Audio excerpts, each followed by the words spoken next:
questo vi esorto, per favore, siate coraggiosi in questi giorni.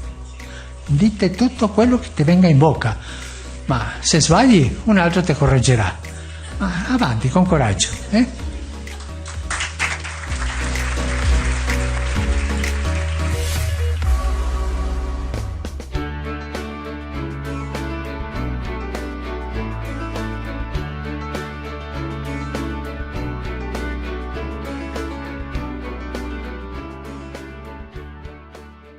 I was elected to go to the synod.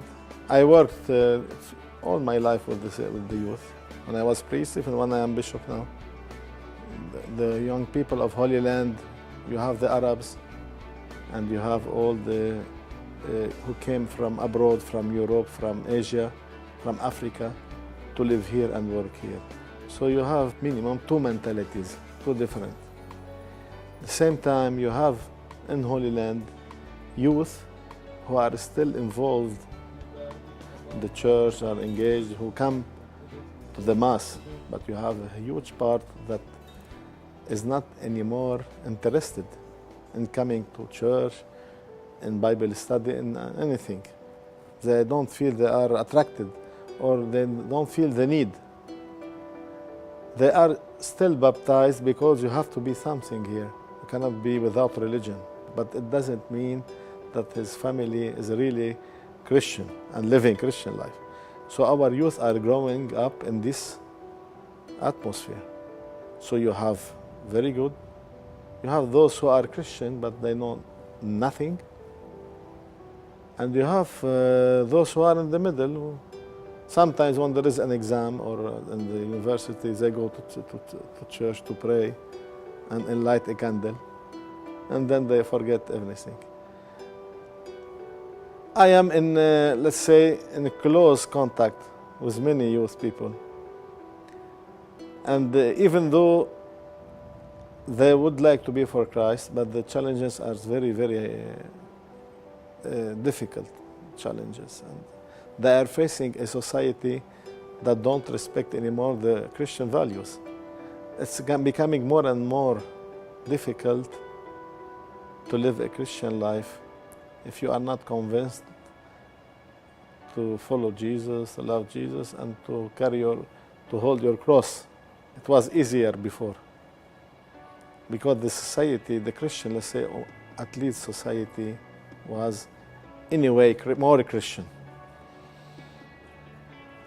So I don't know what is the future. We always have hope, and it's good to have synods.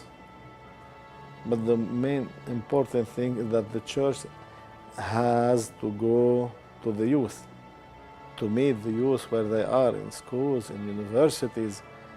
I don't know where they have in their clubs of sports. We have to go there. We cannot stay in our churches and behind our desks and waiting for them. They will not come. It's not by accident that the theme of the synod is about youth. They said, you always say that the youth are the future of the church. We are not the future of the church, we are the present of the church. And you want to do something now. And this is the biggest challenge with all the changes that are happening all over the world. The quantity of information that each one of us is facing daily, and of theories, philosophies, religions, everything now. So, and the youth sometimes are lost. Sometimes due to problem inside the church, but they don't find themselves in the church with traditions. They are good traditions, holy traditions, but at the same time, sometimes the youth, they don't find themselves in this. They want to feel that the church is their home. But how to do this? You have always the elders, the older. They prefer to maintain everything as it was from centuries. Traditions, problems inside the church, sometimes bad testimonies, negative testimonies. At the same time, now the new generation are very, very well educated. The youth are very well educated. They are attracted by good, let's say, ideology. And they give themselves, sacrifice their lives. Look, all over the world, who usually make the demonstrations? Usually the young people. Who does usually all the changes? The young people. And so we need to deal and give a huge importance to our youth. Not only by making a synod, but give them role and entrust them the mission also. We need the voice of the youth to hear it carefully.